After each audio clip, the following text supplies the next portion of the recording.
Marcus's hand connects with her face in the middle of the Christmas mall. The crack echoes through the food court. Shoppers freeze. Children stop mid-step. But the woman he just struck, his ex-girlfriend Diane, the one he left broke and broken 3 years ago, doesn't flinch. She simply turns her head back slowly, and the diamond on her finger catches the light. A diamond that costs more than everything Marcus has ever owned. Inside the luxury shopping bags at her feet are receipts totaling $47,000. What nobody knew was that the poor girl from the projects is now wearing a coat that costs more than Marcus's car. But that's just the beginning. The 6 men in black suits who materialize from the crowd aren't mall security. The way they move, the way their hands go to their waists. Marcus has seen that stance before, but never directed at him. Marcus Thompson thought he'd traded up when he left Diane for a woman with a degree and a downtown condo. He believed the struggling waitress he abandoned would stay exactly where he left her, desperate, alone, begging for him back. 2 weeks ago, he sent her a message on Instagram saying he missed what they had, expecting her to come running. She never even opened it, and that silence should have been his first warning. Today, he spotted her from behind in the Christmas crowd, looking too polished, too confident, too unbothered. The rage hit him before logic could. How dare she look happy without him? The slap came from that rage. What happened next would reveal a transformation so complete, so protected, so dangerous, that Marcus's moment of violence would become the worst mistake of his life. But before I show you how a single slap triggered a response that shut down an entire shopping district, you need to understand how the girl Marcus threw away like trash became untouchable. Because Diane's transformation didn't start with money or marriage. It started 18 months ago, in the hospital where she worked double shifts just to survive. When a man with a bullet wound and a Korean accent refused treatment from anyone but her. She thought she was just doing her job. She had no idea she was saving the one person in the city no one dared to cross. 3 weeks before Marcus's hand would connect with Diane's face in that Christmas mall, he was living his best life. Or so he thought. Marcus Thompson had it all figured out. New girlfriend, Shanice, had a master's degree in business administration and worked downtown for a consulting firm. Her condo had marble countertops and a doorman. She wore heels to brunch. When he posted photos of them together, his boys commented with fire emojis.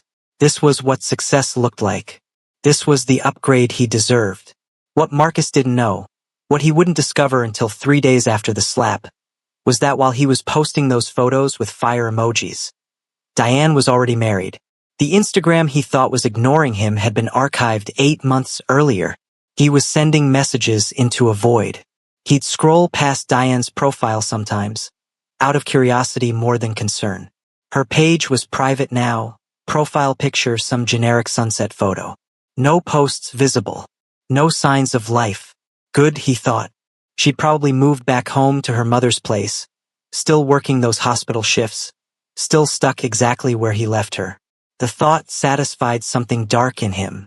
He'd made the right choice leaving. A man had to have ambition, and Diane never had any. She'd been content working doubles at City General, coming home smelling like disinfectant, too tired for anything. No spark. No drive. 2 weeks before the mall, Marcus sent her a DM on Instagram. Late night. Shanice was working late again. He was bored and nostalgic.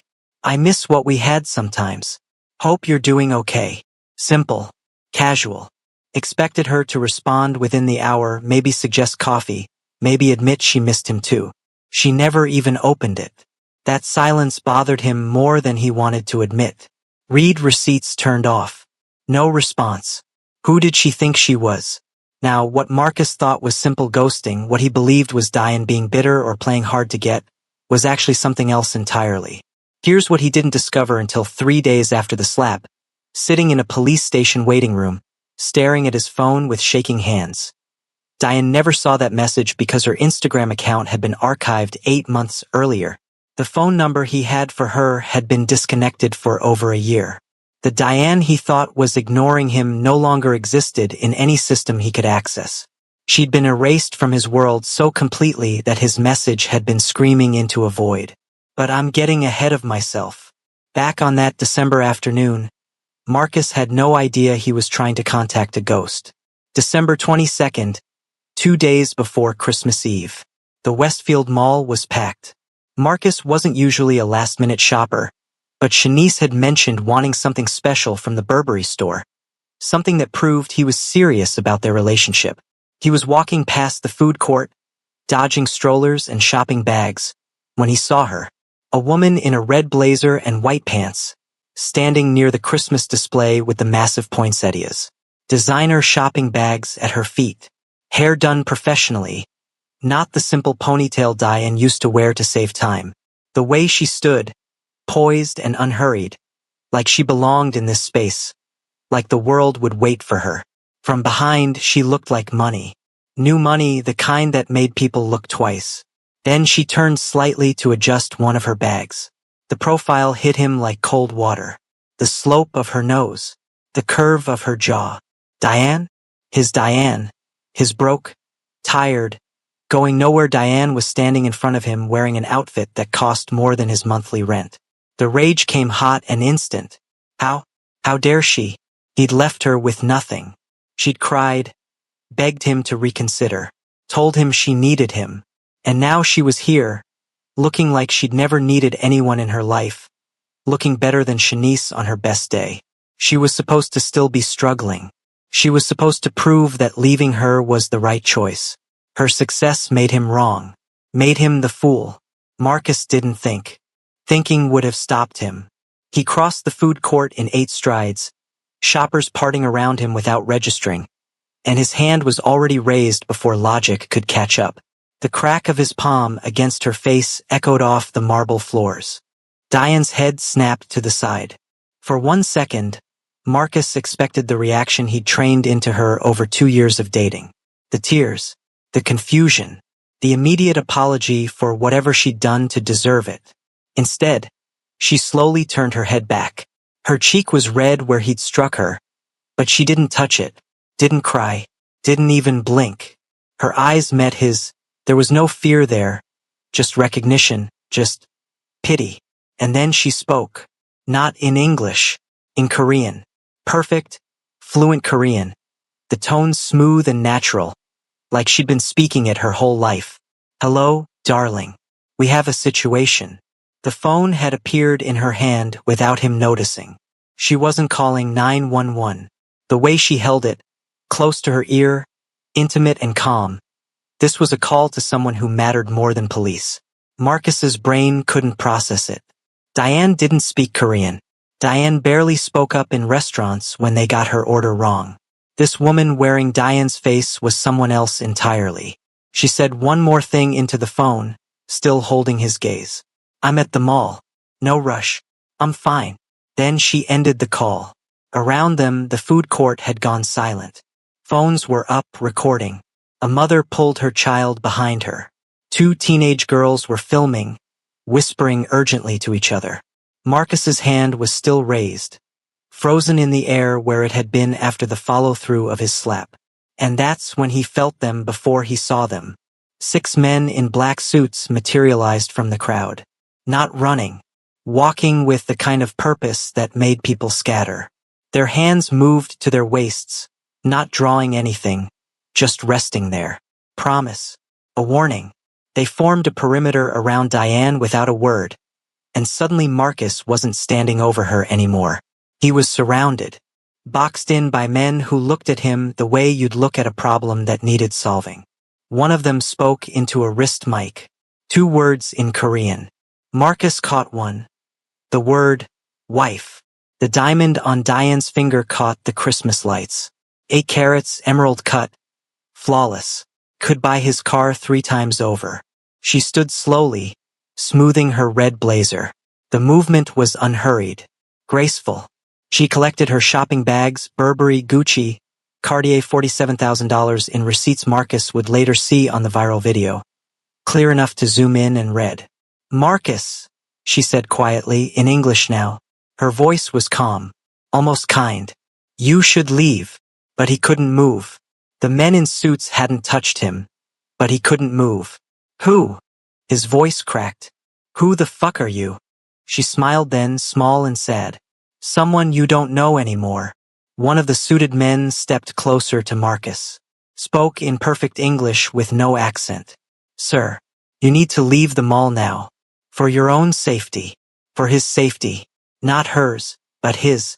Marcus's feet finally obeyed. Backing up, the crowd parting to let him through. He could hear the whispers starting. Phones still recording. His face now on dozens of screens. He made it to his car before his hands started shaking. But the calm in Diane's eyes, the complete absence of fear, that didn't come from money or marriage. To understand how a woman sleeping in her car became untouchable, we need to go back to the night that changed everything. 18 months ago, the moment she saved the wrong man's life. City General Hospital, emergency room. 2:17 a.m. on a Thursday in June, 18 months before the slap. Diane was on hour 14 of a double shift. Her scrubs had a bleach stain on the left knee and a small tear near the shoulder seam she'd been meaning to fix for 3 weeks. She'd eaten half a pack of crackers from the vending machine at 11 p.m. That was dinner. Outside in her car, a 2004 Honda Civic with a broken passenger window covered in plastic, were 2 blankets and a pillow. She'd been sleeping there for 5 days since her landlord changed the locks. Eviction. She'd been short on rent for 2 months, picking up every shift she could, but it wasn't enough. It was never enough. For hours earlier, sitting in that car during her break, she'd cried until her ribs hurt. Then she'd wiped her face, gone back inside, and decided something. She would never be this vulnerable again. Whatever it took, however long it took, she would become someone who couldn't be broken. She had no idea that in 3 hours that promise would be tested. The ambulance bay doors crashed open.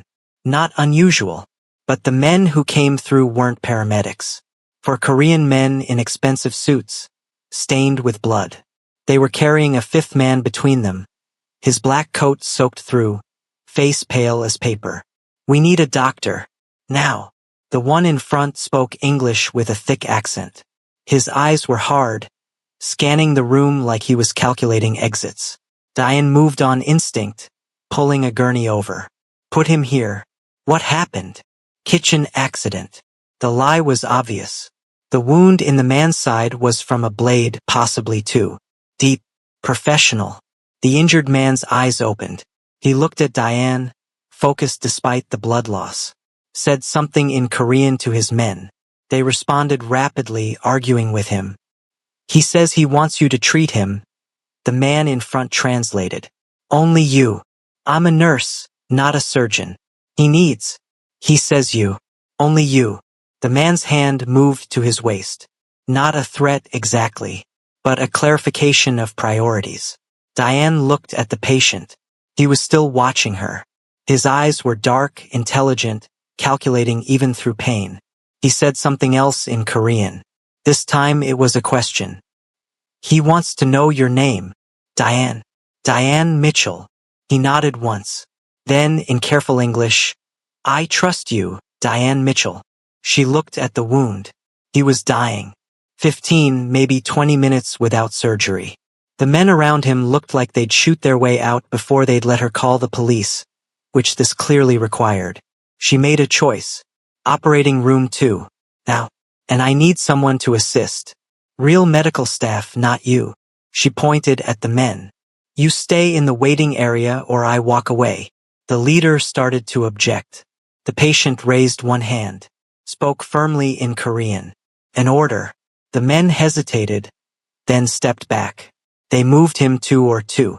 Diane called in Dr. Santos, a surgeon who'd learned to ask fewer questions during night shifts in this part of the city.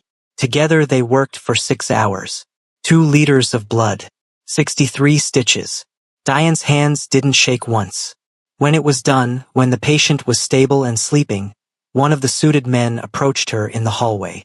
He placed an envelope on the nurse's station. Thick, heavy. For your discretion. Diane opened it. $50,000 in cash. I can't accept this. The man's eyebrows raised. You saved his life. I did my job. I don't take money for that. She pushed the envelope back across the counter. The man stared at her for a long moment. Then he took the envelope, bowed slightly, a gesture that seemed formal, ritualistic, and walked away. Diane filled out the intake paperwork. Kitchen accident. The story no one would believe but everyone would accept. She didn't know that the man whose life she'd just saved was Jin-Woo Park. She didn't know that his name controlled half the underground economy in the city. She didn't know that refusing his money had done something no amount of money could buy. It had earned his respect. She didn't know that from that moment on, she would never be invisible again. And when she walked out to her car at 8:47 a.m., exhausted and hungry, planning to sleep for 3 hours before her evening shift, she had no idea that Jin-Woo Park had already opened his eyes in recovery, asked who she was, and made a decision that would change both their lives forever. Marcus sat in his car in the mall parking lot, hands still shaking, watching the entrance like someone might come after him. They didn't. 20 minutes passed. 30. Nothing. He pulled out his phone. His hands were steadier now, but his mind was racing. Who was that woman? Because she wasn't Diane. Diane didn't speak Korean. Diane didn't have security. Diane definitely didn't have a ring that could pay off his car loan 5 times over. Marcus typed her name into Google. Nothing. He tried Diane Park on a hunch. Korean last names were common. Still nothing, no Facebook, no Instagram, no wedding announcements. It was like she'd been erased. Then his phone buzzed. Unknown number. Just 2 words. You fucked up. And a link. Marcus's stomach dropped before he even clicked it. The link opened to Twitter. A video. Already at 127,000 views and climbing. Posted 11 minutes ago. The video was crystal clear. Mall security camera angle. He could see himself crossing the food court, his face clearly visible. Diane sitting by the poinsettias, her back to him. His hand coming down. The crack is audible even through the camera's audio.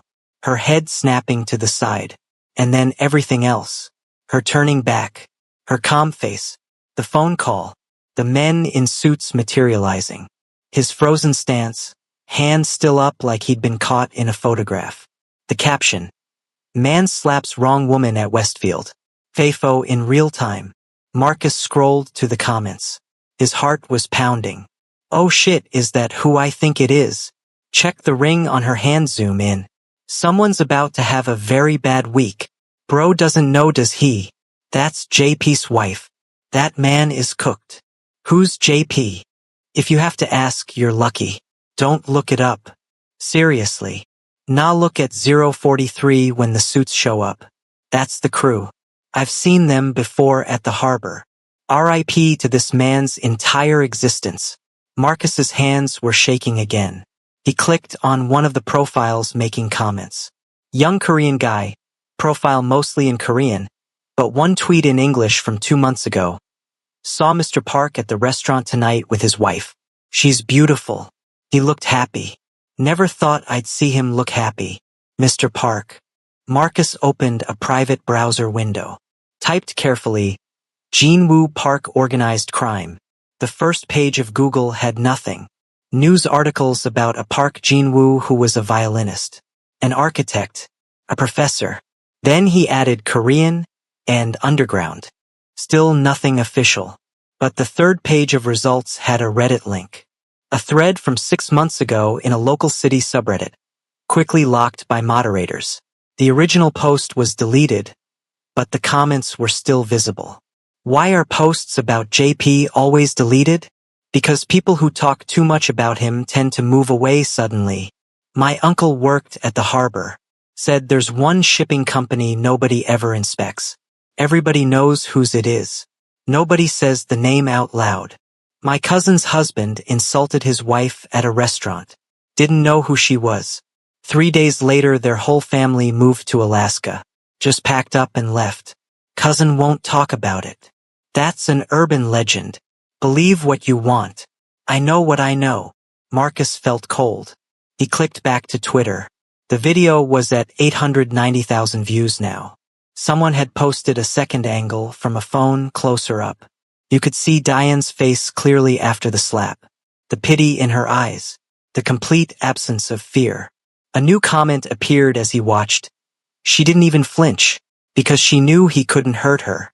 She's protected by someone scarier than anything this fool has ever imagined. Now, Marcus thought this was just internet conspiracy, people making up stories about organized crime that probably didn't even exist anymore, not like in the movies. But here's what he didn't discover until 2 days later, sitting across from a detective who'd politely suggested he come in for a conversation. Jinwoo Park's legitimate export businesses generated $47 million annually in documented revenue. His estimated underground operations, gambling, protection, high-end smuggling, were valued at 10 times that. The police knew. The FBI knew. Everyone knew. But Jinwoo Park had never spent a single day in jail. He was too careful, too connected, too smart. And the one thing everyone agreed on was that you didn't touch his wife. But I'm getting ahead of myself. Back in that parking lot, Marcus had no idea he'd just struck the one person in the city who was completely untouchable. His phone buzzed again. Another unknown number. 2847, Riverside Drive, apartment 304. That's your address, right, Marcus? His address. Someone had his address. The next text came through before he could process the first. Shanice Williams, First National Bank, Downtown Branch. She works late on Thursdays. His girlfriend's name, her workplace, her schedule. Marcus's throat closed. He tried to respond, to ask who this was, but his fingers wouldn't work. A third text, don't worry, nobody's coming for you. Not yet. Someone wants to talk first. But to understand why Marcus was now sitting in his car, terrified of shadows, we need to understand what Diane's life looked like before Jinwoo Park. Because the woman who could speak fluent Korean and command armed security with a phone call hadn't always existed. 18 months ago, she was someone else entirely. 3 years ago, when Marcus left her, Diane had believed him when he said she was holding him back. She'd believed him when he said she had no ambition. She'd even believed him when he said she should be grateful he'd stayed as long as he did. She spent the first month crying, the second month angry. By the third month, she was just tired. She picked up extra shifts at City General. Then more shifts. Within 6 months, she was working 60, 70 hours a week, splitting time between the ER and a private clinic across town. She stopped seeing friends, stopped returning calls from her mother. Sleep became something she did in 4-hour blocks between shifts. The rent was always due, the car insurance, the phone bill, the utilities. She paid what she could when she could and fell behind on everything else. Month 14 after Marcus left, her landlord posted an eviction notice. She was 2 months behind, and there was no catching up. She had 11 days to vacate. She didn't tell anyone. What was there to say? That she'd failed? That Marcus had been right about her? On day 8, she packed everything that mattered into her car. 2 boxes of clothes, a photo album, her nursing textbooks. She left the furniture, left the dishes, left the life she'd tried to build. The night they changed the locks, Diane sat in her Honda Civic in the hospital parking lot and did the math. She had $847 in her checking account. Her car insurance was due in 3 days, $230. She owed 2 months on her phone, $156. Gas to get to work and back for the next 2 weeks, roughly $80. That left $381 for everything else. Food, toiletries, parking if she couldn't find free spots. She couldn't afford an apartment. Even a studio required first month, last month security deposit. She'd need $3,000 minimum, and it would take months to save that while living in her car. The car that was now her home. She cried that night. Not the loud, gasping crying from those first weeks after Marcus. This was different, quieter, emptier. The kind of crying that comes when you've hit bottom and realize the bottom has a basement. She was 27 years old, a registered nurse, working 70 hours a week, and she was homeless. At 11:47 p.m., she stopped crying. She wiped her face with the sleeve of her scrubs, the same scrubs she'd been wearing for 3 days because she'd left her clean ones in the apartment. She ate 5 crackers from the pack she'd bought from the vending machine. That was dinner. Then she made herself a promise. She would survive this. And when she came out the other side, she would never, ever be this vulnerable again. She would become someone who couldn't be broken. Someone who didn't need anyone. Someone who chose her own life instead of accepting whatever scraps were offered. She had no idea that in less than 4 hours, a man would come through the ER doors bleeding from a knife wound, would look at her and see something no one else had seen in months, her dignity, still intact despite everything, and would decide she was worth protecting. She had no idea that refusing his money would matter more than accepting it. She had no idea that the worst night of her life was about to become the first night of something entirely different. At 2:03 a.m., she clocked in for her shift. Her badge still worked. Her scrubs still fit. She still knew how to save lives even when she couldn't save her own. And at 2:17 a.m., 4 men in expensive suits would crash through the ambulance bay carrying a 5th man who was dying. And Diane Mitchell's old life would end forever. Marcus made it home somehow. He didn't remember driving. One moment he was in the mall parking lot staring at his phone. The next he was sitting in his apartment with all the lights off, watching the view count on the video climb past 2 million. His phone rang. Unknown number. He let it go to voicemail. It rang again. Same number. On the 3rd call, he answered. Mr. Thompson. The voice was male, calm, American accent with no trace of anything else. My name is David Chun. I work for someone whose wife you struck today. I'm parked outside your building. We should talk. Marcus looked out his window. 4th floor, view of the parking lot. A black Mercedes sat in a visitor spot, engine running. He couldn't see inside through the tinted windows. I didn't know. I know you didn't. That's why we're having a conversation instead of something else. I'll wait 5 minutes. Come down or I come up. Your choice. The line went dead. Marcus's legs felt weak as he walked to the elevator. This was insane. This was America. You didn't get visited by men in Mercedes for slapping your ex-girlfriend. Except the comments on that video kept saying otherwise. The way people talked about JP, like he was a myth that occasionally became real. The Mercedes passenger door opened as Marcus approached. The interior was leather, immaculate, probably cost more than Marcus made in a year. The man in the driver's seat was Korean American, mid-30s, wearing a suit that fit perfectly. No weapon visible, but Marcus would bet everything he owned there was one nearby. Get in. Marcus got in. David Chin didn't start driving. He just sat there, hands on the wheel, looking straight ahead at the apartment building. Here's what's going to happen, Chin said. His voice was conversational, like he was explaining directions to the grocery store. Nothing. For now. Mr. Park's wife asked that we not overreact. She said you were together once, that you probably didn't understand the situation. She's a compassionate woman. I didn't mean. Let me finish. Chun turned to look at him. His eyes were empty of emotion. Professional. You struck her in public. In our culture, a wife's dignity is her husband's honor. You didn't just hit Diane. You disrespected Mr. Park in front of witnesses. In front of cameras. That video has 4.2 million views right now. Marcus's mouth was dry. I'm sorry. I'll apologize.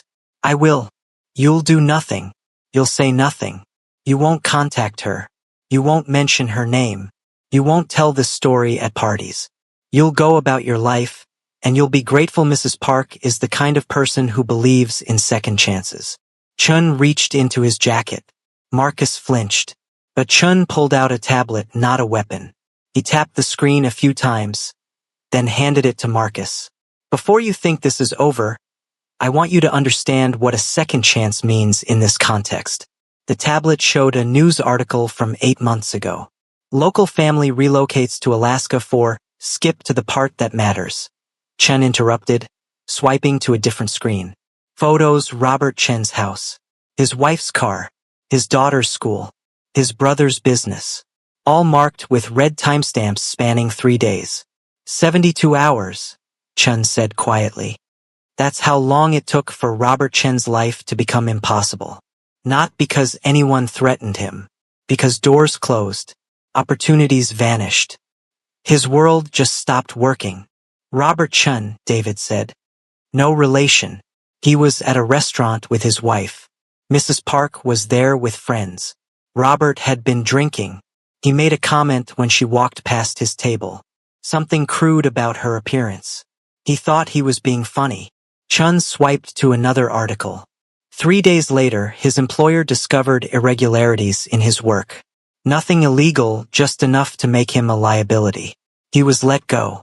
Then his wife's car was broken into. Nothing was stolen, but it was unsettling. Then his daughter's school called about an issue with her enrollment. Then his landlord decided to sell the building, and everyone needed to move out. Marcus stared at the tablet. Robert Chun didn't move to Alaska because he wanted to, David continued. He moved because every door in this city quietly closed. His wife's parents suggested they leave. Their church pastor suggested they leave. Even his brother suggested they leave. And he never knew why. He still doesn't. He just knows that his life became impossible here. Chun took the tablet back. That's what happens when you insult Mrs. Park. You struck her. Do you understand the difference? Marcus nodded. His throat was too tight to speak. Good. Now, Mrs. Park has asked that we give you time to understand what you've done. To reflect. No one will bother you. But if you speak about this, if you contact her, if you do anything that suggests you haven't learned, Chen's voice stayed perfectly calm. Robert Chun will have company in Alaska. Marcus got out of the car on shaking legs. The Mercedes pulled away slowly. No rush, no drama. Just gone. Back in his apartment, Marcus did what Chun had told him not to do. He researched. He went deep into forums, old news articles, archived posts. He found patterns. A business owner who'd refused to pay protection money to the Korean syndicate. His restaurant had a fire 6 months later. Electrical issue. No proof of arson. But he never reopened. A prosecutor who'd pushed too hard on a case involving Korean organized crime. She was transferred to a different department. A lateral move. Her career just stopped advancing.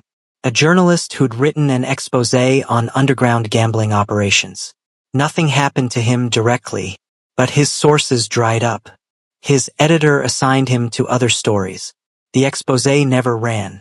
Now, Marcus thought these were just coincidences, urban legends, the kind of stories people tell to make organized crime seem more powerful than it really is.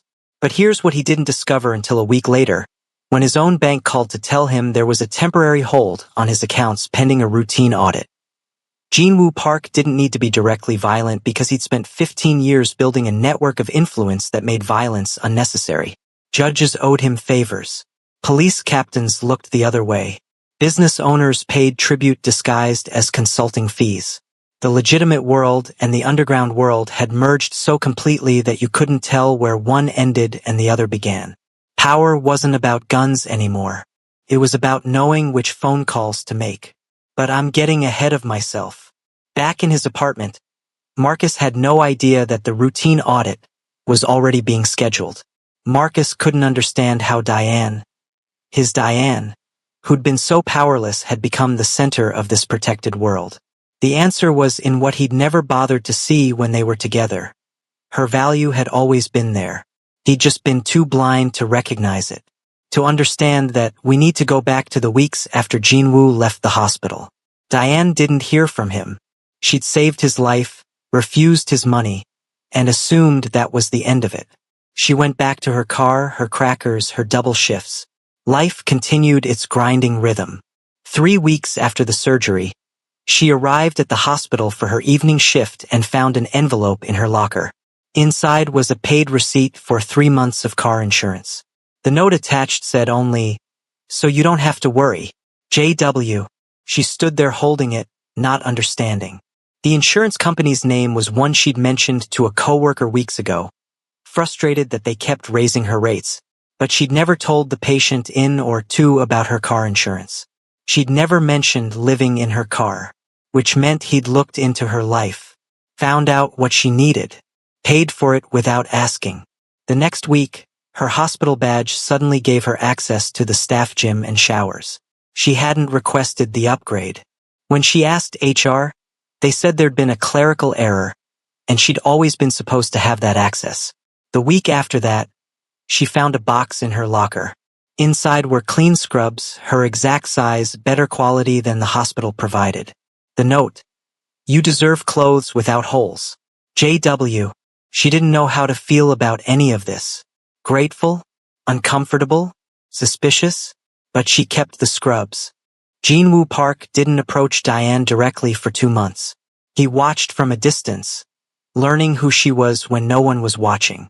He saw her share her lunch with a homeless woman outside the hospital. Half a sandwich, the only food she'd brought for her 12-hour shift. He saw her stay late to comfort a patient's family when she could have clocked out.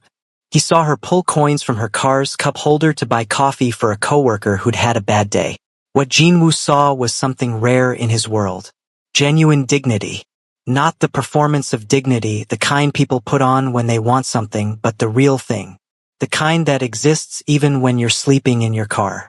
The kind that doesn't disappear when life gets hard. In Korean organized crime, honor isn't just a word. It's the foundation of everything.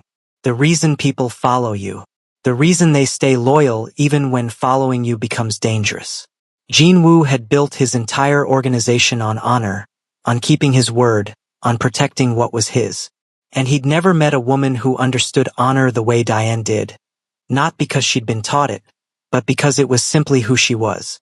The first time he spoke to her directly, it was at a coffee shop near the hospital. He was sitting at a corner table. She walked in after a night shift, exhausted, counting quarters for a small coffee. "Diane Mitchell." His voice made her turn. She recognized him immediately. The patient from or to.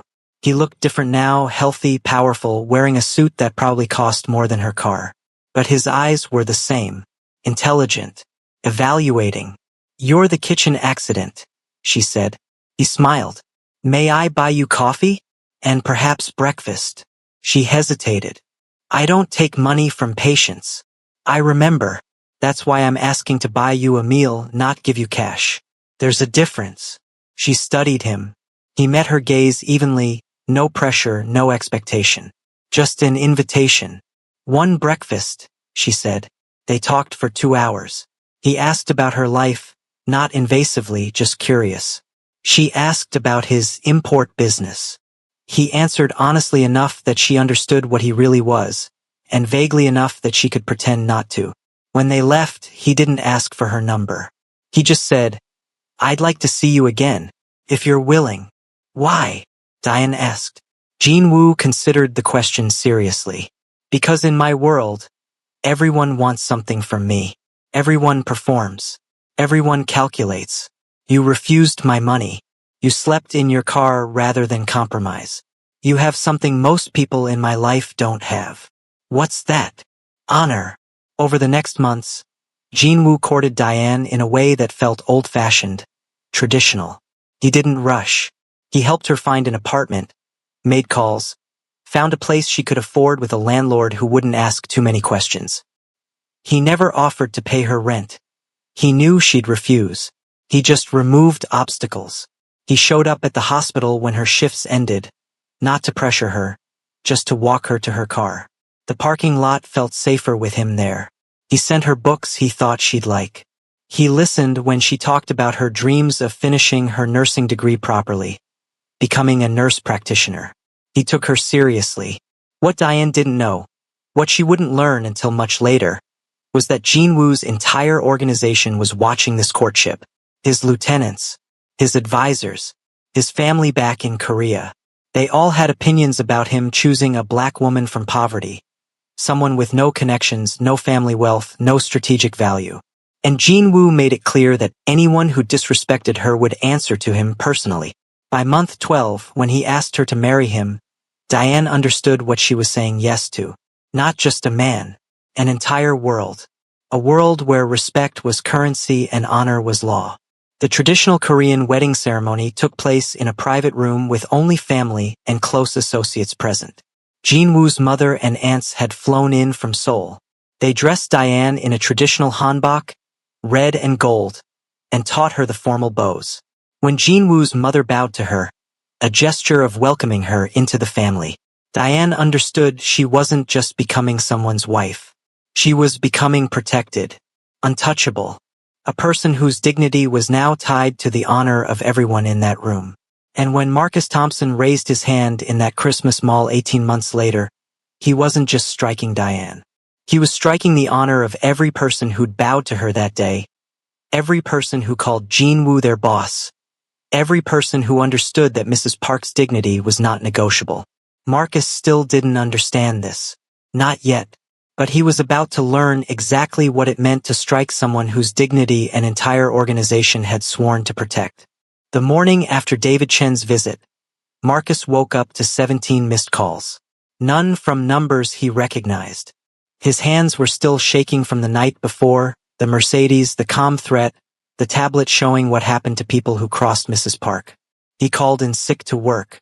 His boss, Kevin, sounded annoyed but didn't push. Marcus spent the day on his couch, refreshing the video. 7 million views now.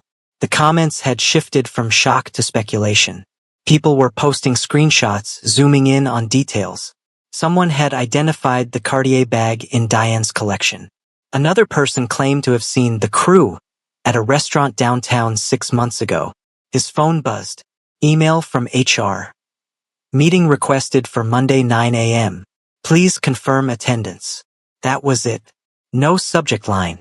No context. Just a summons. Marcus confirmed. What else could he do? Now, Marcus thought this was standard HR protocol, maybe a warning about the viral video affecting company image. But here's what he didn't discover until he walked into that meeting 3 days later.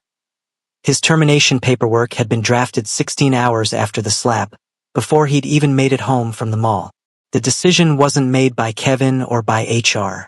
It came from a phone call to the regional director from someone whose name never appeared in any documentation.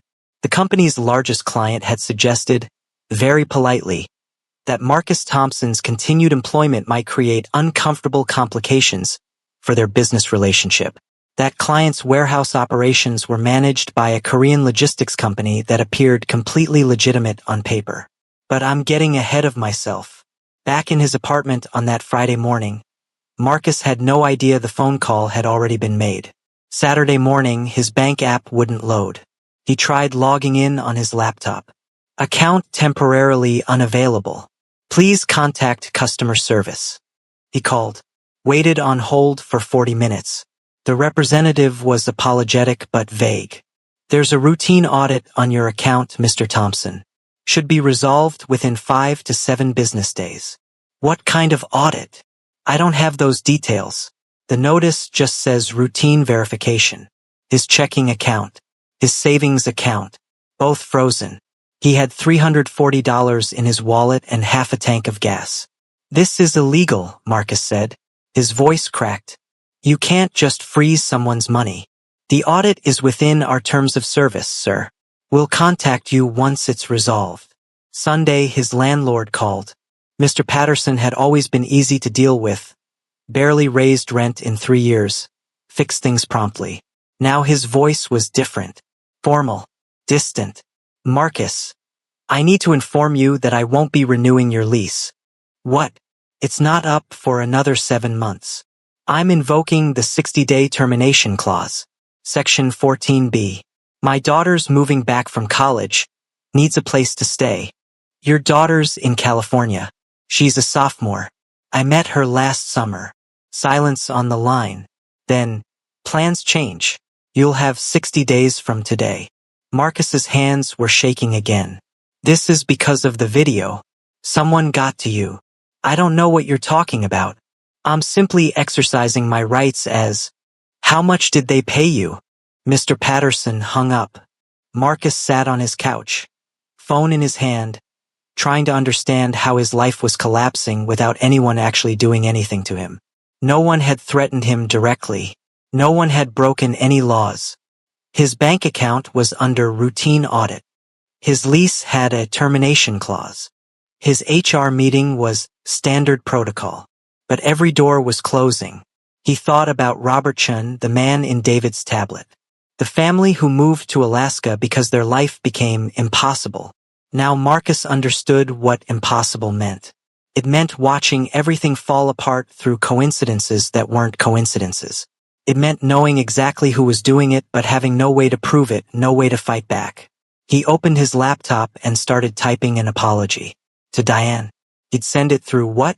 Her Instagram was gone. Her phone number disconnected. He didn't know where she lived. He didn't even know her married name until that video went viral. He tried anyway.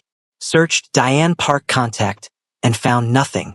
Searched Jinwoo Park wife and got only the video, reposted across every platform, each version with more views than the last.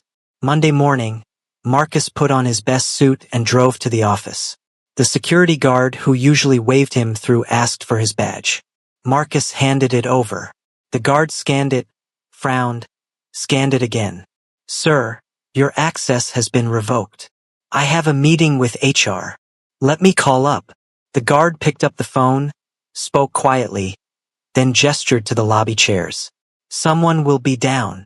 20 minutes later, a woman Marcus didn't recognize appeared with a manila folder and a banker's box. Mr. Thompson? I'm Sandra from Human Resources. We'll need to conduct this meeting here in the lobby. In the lobby? Company policy for terminated employees. You no longer have building access. The words hit like cold water. Terminated. Past tense. Already done. Sandra sat across from him, sliding papers across the coffee table. Your employment has been ended effective immediately due to restructuring. Here's your severance package, 2 weeks' pay. Your health insurance continues through the end of the month. Please sign here. Marcus stared at the papers. I've been here 6 years. I'm the top performer in my division. The decision is final. You can contest it through the appeals process outlined on page 4, but I should inform you that your performance reviews from the last quarter have been inconsistent. What are you talking about? I hit every target. Sandra opened the folder, showed him documents Marcus had never seen. Performance improvement plans dated weeks ago. Written warnings about attitude issues and client complaints. All signed by Kevin with Marcus's signature forged at the bottom. I never signed these. I never even saw. The documentation is complete, Mr. Thompson. You can consult with an attorney if you'd like, but I'd encourage you to accept the severance and move forward. The banker's box contained his desk belongings. Someone had already packed them while he sat in the lobby. His coffee mug with the chip on the rim. His spare phone charger. The framed photo of him and Shanice from Cancun. Her smile now feeling like it belonged to a different life. Marcus signed. What else could he do? Fighting meant lawyers, and lawyers meant money he didn't have. Money currently frozen in an account under routine audit. He carried the box to his car and sat behind the wheel, not starting the engine. His phone buzzed. Text from Shanice. We need to talk. Tonight. He knew what that meant. She'd seen the video. Everyone had seen the video. And Shanice was smart enough to understand that staying with Marcus now came with complications she didn't want. Marcus's phone buzzed again. Unknown number. Just an address. Parking garage, level 3, 8 p.m. Come alone. He stared at the message for 5 minutes. Every instinct said don't go. But every instinct also knew he didn't have a choice.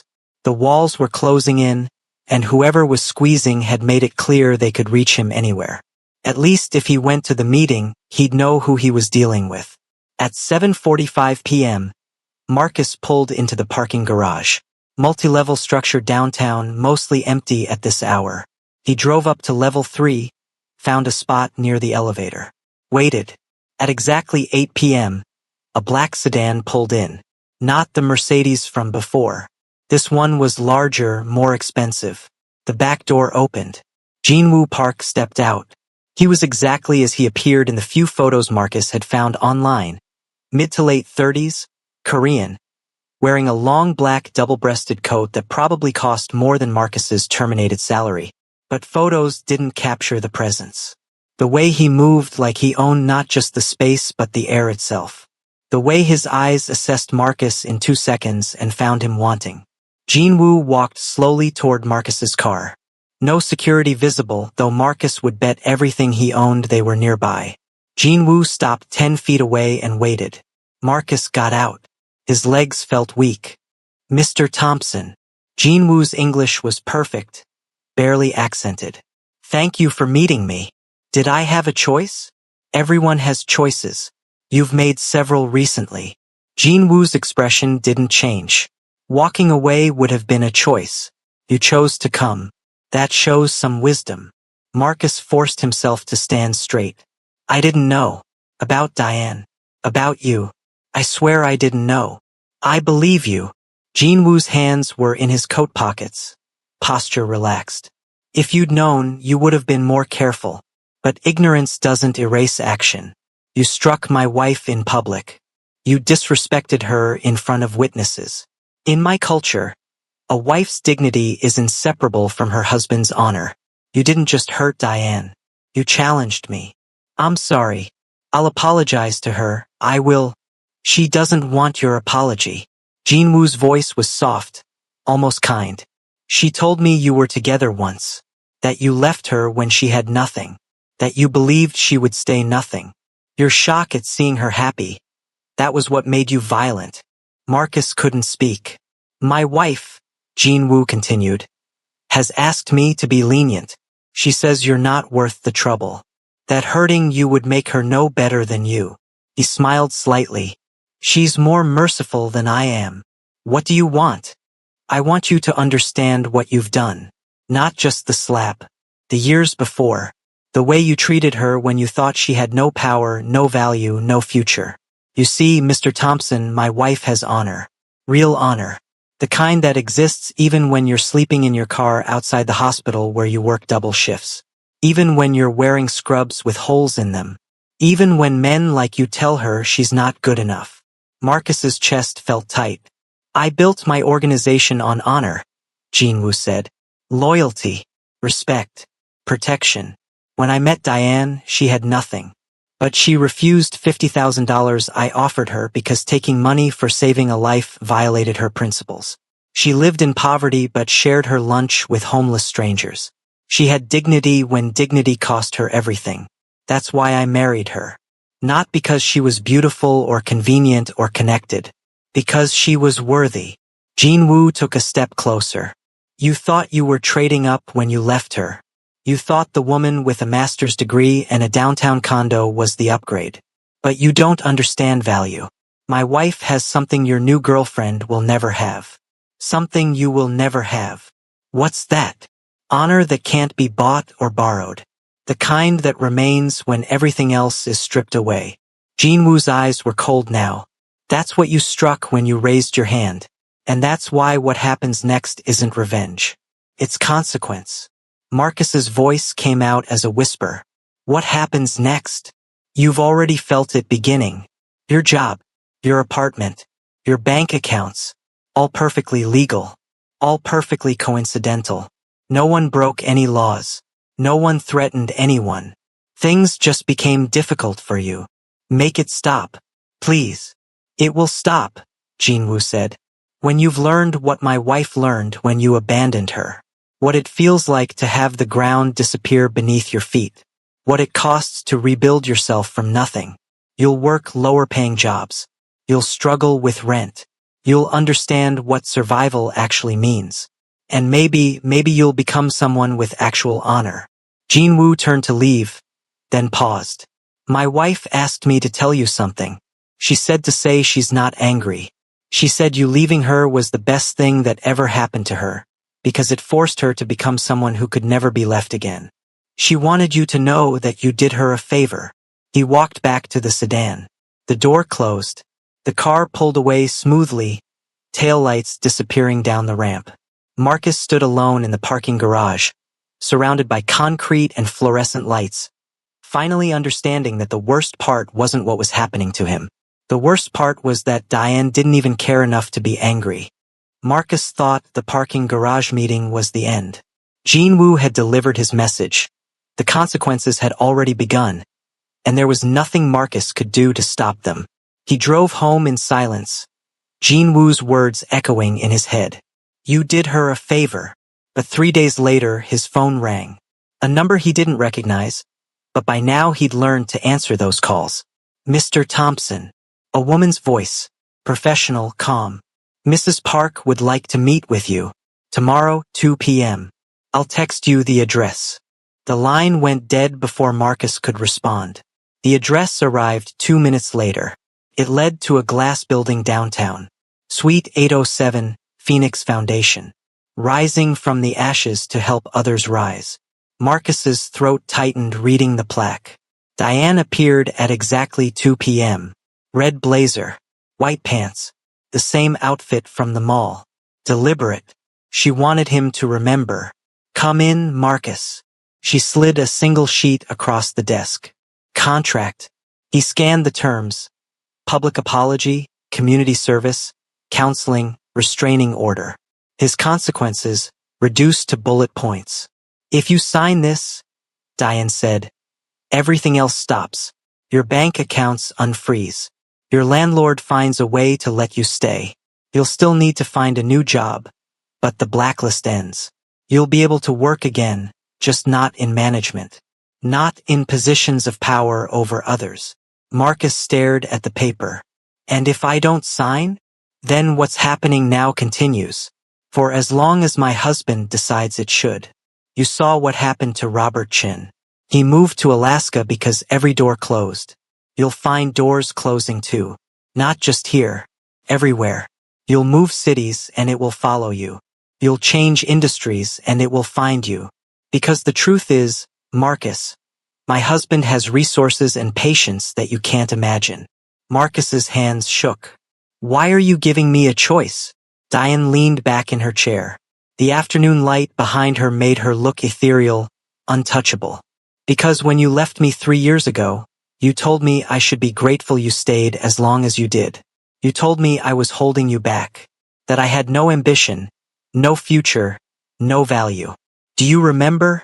He nodded. Couldn't speak. I believed you, Diane said softly. For months, I believed I was worthless. I believed that sleeping in my car and working 70 hours a week just to survive was all I deserved. I believed that being abandoned was my fault. Tears started forming in Marcus's eyes. But then I met someone who saw value in me when I had nothing to offer. Who saw dignity in me when I was at my lowest. Who gave me protection not because I earned it, but because he believed I was worth protecting. Diane's voice never wavered. Jean Wu taught me that how people treat you when you have no power reveals who they are, not who you are. You. I'm sorry, Marcus whispered. I know you are, now. But you weren't sorry when you were with Shanice posting pictures, enjoying your upgrade. You weren't sorry when you sent me that message 2 weeks ago saying you missed what we had. You were only sorry when you discovered I had power. When you realized I wasn't beneath you anymore. Diane stood, walked to the window. I'm not angry, Marcus. I'm actually grateful. You leaving forced me to become someone who could never be left again. Someone who built her own value instead of accepting whatever scraps were offered. You taught me that lesson. It just cost more than you expected. She turned back to face him. Sign the contract. Do the community service. Learn what I learned, that dignity isn't about money or status. It's about how you treat people when you think no one's watching. When you think they can't fight back. That's where character lives. Marcus picked up the pen on her desk. His hand was shaking so badly he could barely write. But he signed. Every page. Every clause. Diane collected the papers, slipped them back into the folder. The women's shelter where you'll do your hours is 3 blocks from here. They help women who've left abusive relationships. Women who've lost everything. Women who are sleeping in their cars and working doubles and wondering if they'll ever be safe again. You'll meet them. You'll hear their stories. And maybe you'll understand why what you did at that mall mattered. She walked to the door, opened it. You can go now. Marcus stood, walked to the doorway, then stopped. Are you happy? Really? Diane smiled. Small. Genuine. Yes, I have work that matters. Partner who respects me. Resources to help others. I'm happy because I chose this life instead of accepting whatever was offered. That's the difference between us, Marcus. You're still waiting for life to give you what you deserve. I built what I deserved. Marcus left. The elevator ride down felt longer than the ride up.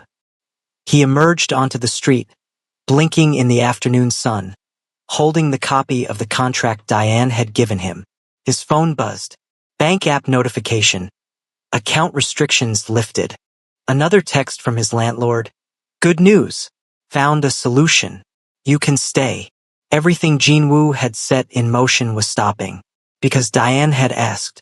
Because she'd chosen mercy over revenge. Marcus walked 3 blocks to the women's shelter. Stood outside for 10 minutes, gathering courage, before going in to register for his community service hours. Inside, a woman at the front desk smiled at him. You must be Marcus. Mrs. Park called ahead. Said you'd be starting today. She handed him a schedule. Your first shift is Saturday. We need help in the kitchen and with childcare. You'll be working directly with residents. Marcus took the schedule, nodded, thanked her. He didn't know it yet, but on his 3rd Saturday, he'd meet a woman named Patricia who was sleeping in her car with her 2 kids, working 3 jobs, trying to save enough for an apartment deposit. He'd hear her story and see himself in it, not as the victim, but as every person who'd ever made her feel small. And something would shift, but that was still weeks away. Today, 2 years after the slap, Marcus Thompson works in customer service. Not management, never management again. He drives a used Toyota and lives in a 1-bedroom apartment in the same neighborhood where Diane used to sleep in her car. He chose that apartment deliberately. A reminder. The viral video still exists. 9 million views. Someone recognizes him maybe once a month. At the grocery store, the gas station, waiting for an oil change. The recognition in their eyes is never kind. But Marcus doesn't look away anymore. He carries it. That's the point. Diane Park runs the Phoenix Foundation full-time. The organization has expanded to 3 cities, with a $3.2 million annual budget. They provide housing assistance, legal aid, job training, and counseling for women leaving abusive relationships. Jinwoo's legitimate businesses fund the majority of it, his import-export companies, his real estate holdings, his restaurant investments. All perfectly legal. All generating resources that Diane transforms into second chances for women who need them. She still wears red. Still carries herself with that same quiet dignity that Jinwoo saw in the hospital 18 months into her transformation. The diamond on her finger catches light in boardrooms and charity galas. She speaks at conferences about domestic violence and economic empowerment. She's been featured in magazines, interviewed on podcasts, photographed at events.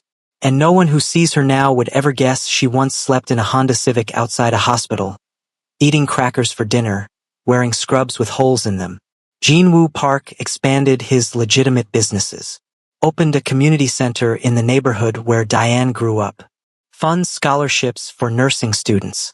His underground operations continue, everyone knows they do, but they're invisible, untouchable, woven so completely into the city's fabric that you can't separate legal from illegal anymore. His power isn't about violence. It never was. It's about understanding that respect and fear are 2 different things, and respect lasts longer. The lesson that Marcus learned, that thousands of people learned from watching that video, is simpler than any of them expected. How we treat people when we believe they have no power reveals who we are, not who they are. Because people don't stay powerless forever. They transform. They rise. They find protection in unexpected places. They become untouchable. And when they do, they remember. They remember every word, every dismissal, every moment you made them feel small. They remember how you treated them when you thought they'd never be able to fight back. Diane remembered. She just chose to respond with mercy instead of cruelty, with transformation instead of revenge, with a foundation that helps others rise instead of a vendetta that would have pulled Marcus further down.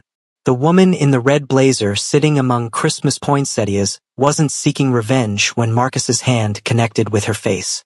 She was just existing in the life she'd built, the power she'd earned, the protection she'd found.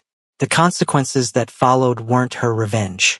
They were his own actions echoing back through a world that had shifted beneath him while he wasn't paying attention. She didn't need to destroy him. His cruelty when he thought she was powerless had already done that. She just gave him the chance to rebuild himself the way she'd rebuilt herself, from nothing, with honor, one choice at a time. That's what this story is really about, not revenge, not karma, but recognition. Because somewhere right now, someone is treating another person like they'll never matter. Like they'll stay powerless forever. Like their dignity is negotiable. And that person, the one being dismissed, diminished, discarded, they're making a decision. Just like Diane did at 11:47 p.m. in a hospital parking lot. They're deciding who they'll become when they survive this. The people we hurt when we think they're powerless don't stay powerless. They transform. They rise. They remember. And when they do, we'll have no one to blame but ourselves. Stories like Diane's remind us of something we'd rather not admit. Every interaction is a test of our character, especially the ones where we think no one important is watching. The way we treat the waitress who messes up our order, the coworker we think can't help our career, the partner we believe will always be there. These moments reveal who we actually are when the mask comes off. And here's the uncomfortable truth. People remember. Not because they're keeping score, but because dignity, once violated, leaves a mark that doesn't fade even when circumstances change.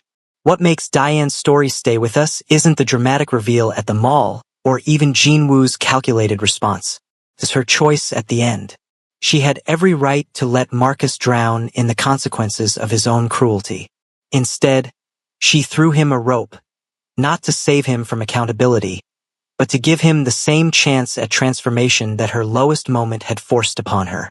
That's the kind of strength that only comes from surviving your own rock bottom. That's the kind of mercy that can only be offered by someone who's learned what it costs to rebuild yourself from nothing. So many of you have told me that these stories of hidden strength and unexpected